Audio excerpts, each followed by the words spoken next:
నమస్కారం. ఇప్పుడు నేను చెప్పబోయే కొన్ని ప్రత్యేకమైన అంశాలు ఏంటంటే, గురు సిఆర్ ఆచార్య గారు అంటే మా నాన్నగారి గురించి కొంత ఆయన ఎటువంటి నృత్య నాటకం రాశారు, ఎటువంటి సోలో ఐటమ్స్ తయారు చేశారు, అవన్నీ గురించి వివరించదలుచుకున్నాం మేము.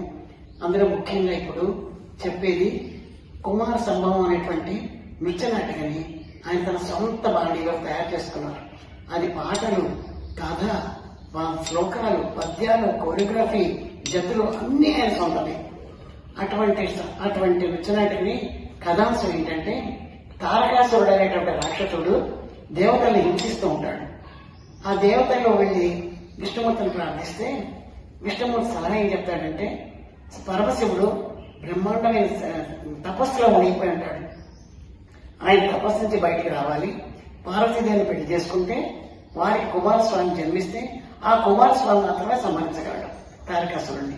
ఇంత కథ నడవాలి. ఈ కథ అంతటిని అక్కడికి ఆయన లేవకపోతే మన్మధుడిని పంపిస్తారు. బాణాలేసి శివుడిని తపస్సు భంగం చేస్తే మన్మధుడిని భస్మం చేసేస్తారు. ఇవన్నీ అందరికీ తెలిసిన కథలే. రతీదేవి ప్రార్థిస్తుంది, మళ్ళీ మన్మధుడిని పుట్టిస్తారు. ఆ తర్వాత శివపార్వతుల కళ్యాణం, కుమారస్వామి పుట్టడం, తారకాసురుడిని సంబంధించిన ఇవన్నీ కథ మామూలుగా నడిచిపోతుంది. అయితే దాని ప్రత్యేక అంశాలు ఉన్నాయి. అందులో ప్రతి ఒక్క క్యారెక్టర్కి పాటలు, ప్రతి ఒక్క క్యారెక్టర్కి పద్యాలు, పదాభినయాలు, అభినయాలు ఇవన్నీ కూడా ఉన్నాయి. ఇప్పుడు మనం మొట్టమొదటిగా మనం చూపించేది ఏంటంటే, పార్వతీదేవి ప్రవేశ కుమారస్వామి పుట్టడం కోసమని పార్వతీదేవి బయలుదేరింది. శివుని పెళ్లి చేసుకోవడం కోసమని శివుడి తపస్సు భంగం చేసి పెళ్లి చేసుకోవాలి, కుమారస్వామి పుట్టాలి.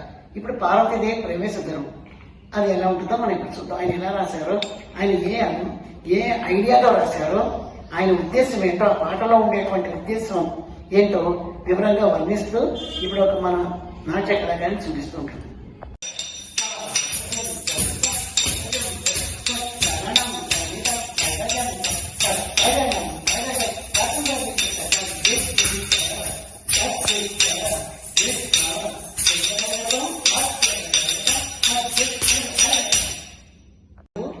వెడలే శైలేంద్ర కుమారి అనేది కళ్యాణి రాగంలో ఆది రాగంలో నడుస్తుంటుంది.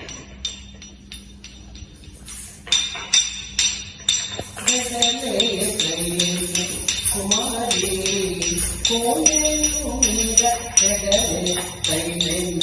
కుమారి